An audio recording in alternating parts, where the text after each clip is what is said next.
ناظرین کی خدمت میں سلام و آداب. آپ دیکھ رہے ہیں وائس آف لداخ. آج منگل ہے، فروری کے 11 اور شعبان کے 12 تاریخ.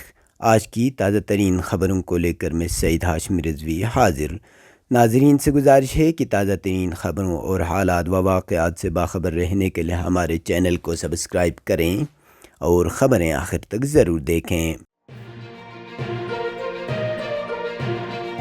آپ دیکھ رہے ہیں آپ کا پسندیدہ news channel voice of Ladakh.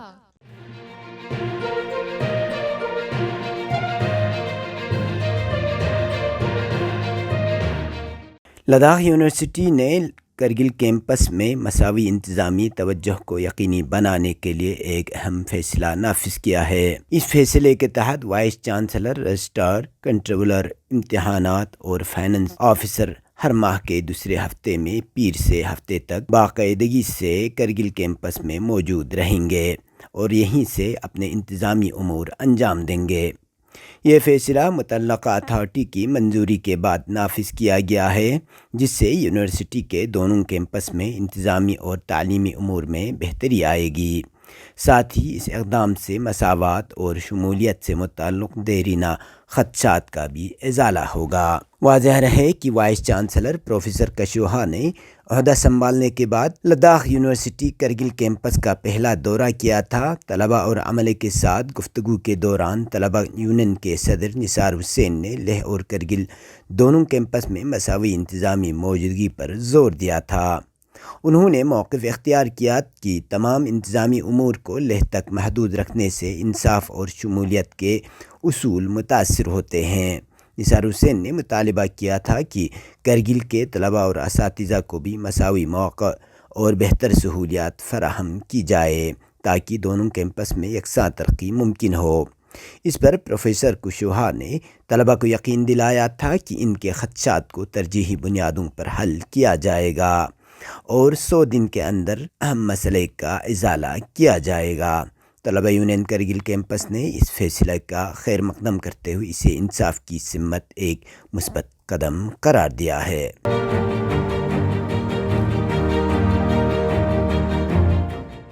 اعیاد شعبانیہ کی مناسبت سے اہل بیت اطہار علیہ السلام اور ائمہ معصومین علیہم السلام کو خراج عقیدت پیش کرنے کے لیے کرگل کے معروف اردو، پرگی اور بلتی زبان کے شاعر و ادیب جواد جالب امینی نے اپنے رہائش گاہ امینی منزل میں ایک کثیر اللسانی محفل مقاصدہ کا اہتمام کیا.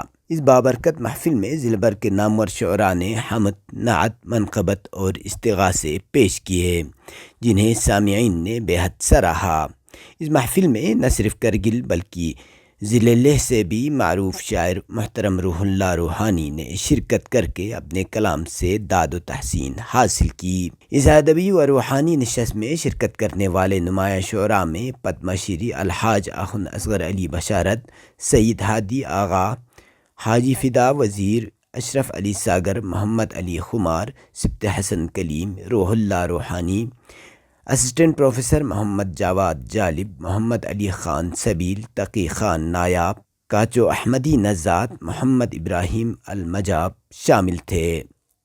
محفل کی صدارت پدم شری آخوند اصغر علی بشارت نے کی، جبکہ روح اللہ روحانی فیانگ لیہ مہمان خصوصی تھے.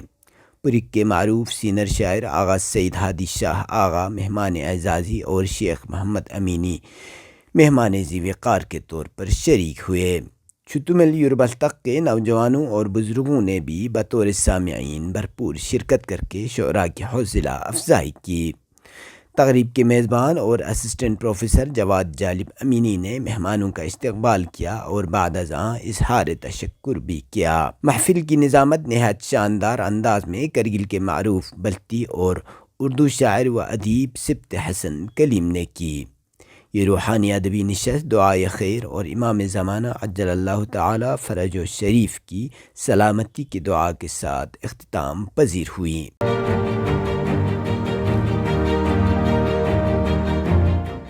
لیہ نیومو 4 لین ہائی وے پروجیکٹ کی صف بندی پر غور و خوض کے لیے ایک اہم اجلاس council secretariat hall council Layyah conference hall میں منعقد ہوا. اجلاس میں superintending engineer PWD ACR Layyah, tehsildar Layyah, commanding officer 81 RCC تعمیرات اور R&B ڈویژن کے ایگزیکٹو انجینئرز، نائب تحصیلدار بسگو اور 81 RCC کے آفیسر انچارج سمیت متعلقہ محکموں کے اعلیٰ عہدیداروں نے شرکت کی۔ پروجیکٹ کی تجویز کا جائزہ لینے کے بعد چیئرمین و چیف ایگزیکٹو کونسلر ٹاشی گیلسن نے باہمی تعاون کے ساتھ کام کرنے کی ضرورت پر زور دیا۔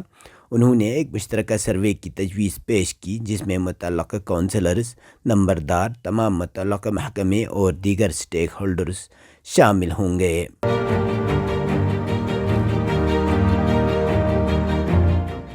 گزشتہ 24 گھنٹوں کے دوران مطلع ابر آلود رہا اور درجہ حرارت میں ایک بار پھر اضافہ دیکھنے کو ملا۔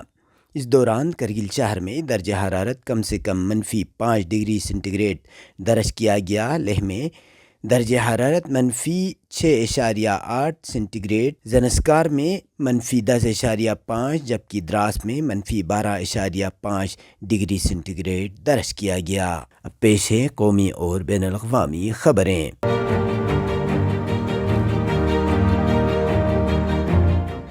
جموں کشمیر حکومت کی جانب سے آیوشمان بھارت پردھان منتری جن آروگیہ یوجنا کی فہرست سے 4 قسم کی سرجریز کو نکالنے کی تجویز پر مریضوں اور نجی ہسپتالوں کے عملے میں تشویش پھیل گئی ہے۔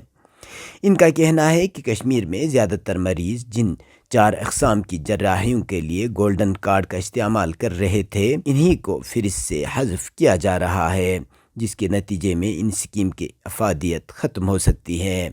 اس اسکیم کے بارے میں خدشات 19 جنوری کو اس وقت بڑھ گئے جب جموں کشمیر کے چیف سیکرٹری اتل ڈلو نے 9ویں گورننگ کونسل میٹنگ کی صدارت کرتے ہوئے ان 4 سرجریوں کو اسکیم کی فہرست سے ہٹانے کا اشارہ دیا۔ ڈلو نے ڈائریکٹر جنرل کوڈز کی سربراہی میں ایک کمیٹی قائم کرنے کی ہدایت کی جس میں دیگر ممبران اس بات کا جائزہ لیں کہ عوام کے مجموعی فائدے کے لیے ہر پیکیج کو کس حد تک تبدیل کرنے کی ضرورت ہے۔ ذرائع نے بتایا کہ اسکیم سے نکالے جانے والے 4 جراحی کے طریقہ کار میں پتے کی سرجری، بواسیر اور اپینڈکس کی سرجری شامل ہیں۔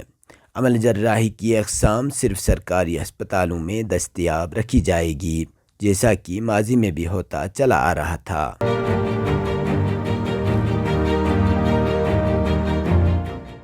جنین سمیت غرب اردن کے مختلف علاقوں پر صہیونی حکومت کے حملوں کا سلسلہ جاری ہے۔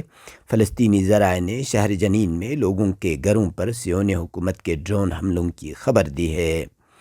فلسطینی ذرائع کا کہنا ہے کہ اسرائیلی ڈرون نے شہر جنین کے الہدف محلے میں فلسطینیوں کے گھروں پر بم گرائے۔ ذرائع کا کہنا ہے کہ صہیونی فوجیوں نے مغربی جنین کے السیلہ الحارثہ کالونی کے الوداع علاقے پر حملے کے دوران ایک گھر کو بھی آگ لگا دی۔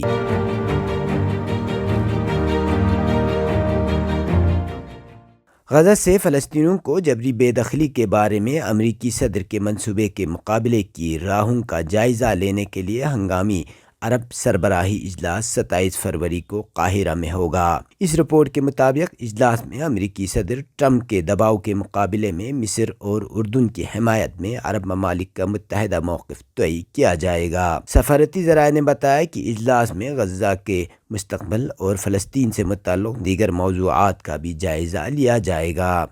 باخبر ذرائع نے بتایا ہے کہ اس اجلاس کی تجویز مصر اور اردن نے پیش کی تھی اور کوشش کی جا رہی ہے کہ یہ اجلاس اعلیٰ ترین سطح پر منعقد ہو۔ یہ تھی اب تک کی خبریں، اسی کے ساتھ مجھے اور میرے ساتھیوں کو دیجیے اجازت۔ اللہ حافظ۔